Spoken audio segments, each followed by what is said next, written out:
So Apple kind of glossed over when smarter Siri would be ready, but today we have news from Mark Gurman that we could see this launch in spring 2026. That's still a while away, and so let's delve into why there's such a delay. So cast your minds back to June 2024, it's WWDC 2024, and Apple's unveiled something massive. Apple Intelligence. This was the highly anticipated entry into the world of generative AI, positioned as a major leap forward for their devices, especially when it came to Siri.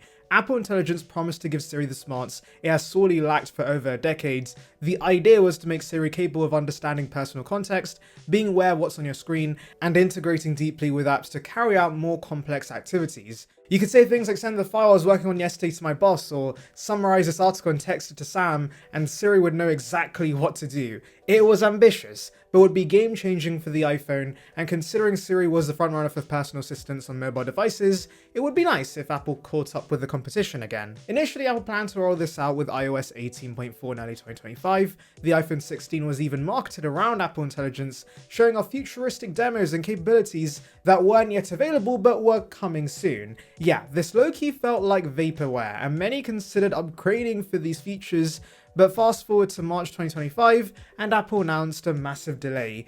Boo-hoo. But you know what would cheer me up, guys? If you took a minute to click that subscribe button, so do it now. It's free and would bring you the latest about Apple right to the subscription box, so please consider it. Join the Surround by gang now. Anyway, via credible source Mark Gurman, the company has now set an internal release target for spring 2026, which will correspond with the release of iOS 26.4, likely launching around March or April that year. This is a full year later than originally planned, and this is not just a small slip, it's a major shift in Apple's roadmap. So what went wrong? In the days following WWDC 2025, Apple execs Craig Federighi and Greg Joswiak did several interviews where they acknowledged the delay and gave us a bit of insights into what happened. In short, the new Siri just wasn't ready. Apple was facing ongoing quality issues during internal testing, and the experience wasn't reliable enough to meet their standards, so instead of rushing out, they made the decision to hold it back and rebuild the architecture behind Siri, shifting to a more powerful foundation that could better support Apple Intelligence going forwards.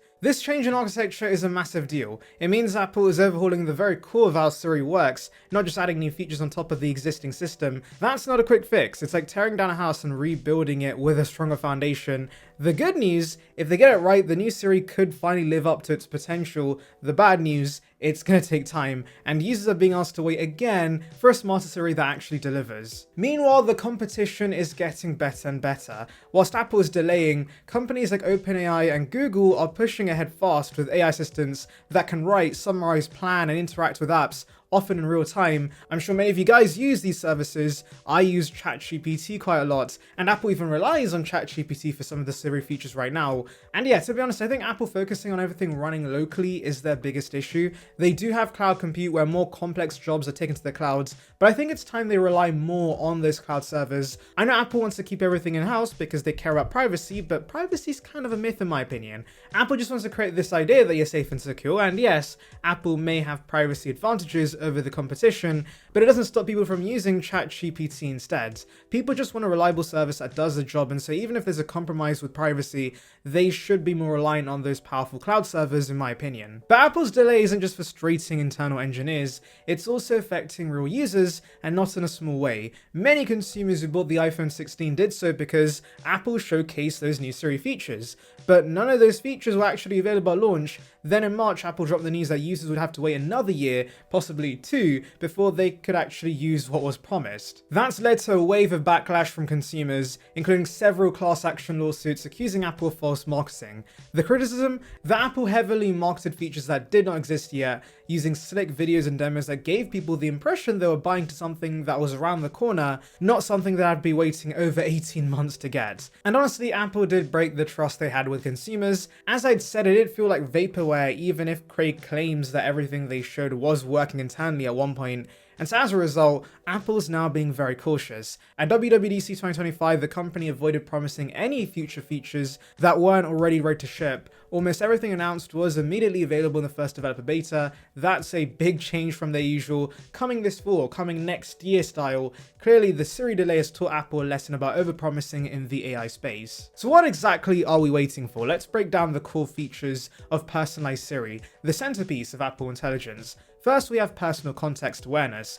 This means Siri will understand you better, your relationships, routines, preferences, and more. If you tell Siri to text Jordan, it'll know which Jordan you usually message and choose the right one. If you often listen to music on your commute, Siri might suggest a playlist when you get in the car. It's meant to feel like Siri actually knows you. Next is on-screen awareness. This lets Siri respond to what's actually currently on your screen. For example, if you're reading an email about a meeting and say, add this to my calendar, Siri will recognize the details in the email and create the appointment without you needing to clarify anything. Then there's deeper app integration. This would be massive. You'll be able to ask Siri to take action within apps, not just open them. You could say, find the last photo I edited in Lightroom and email it to Alex, and Siri will understand what you mean and carry the function out. If Apple delivers on these promises, it could really change the experience on the iPhone. Siri might finally move beyond basic activities and become a true AI assistant, but that's a big if right now, and we've seen how difficult it is to get voice assistants to work consistently, especially when you add the current privacy constraints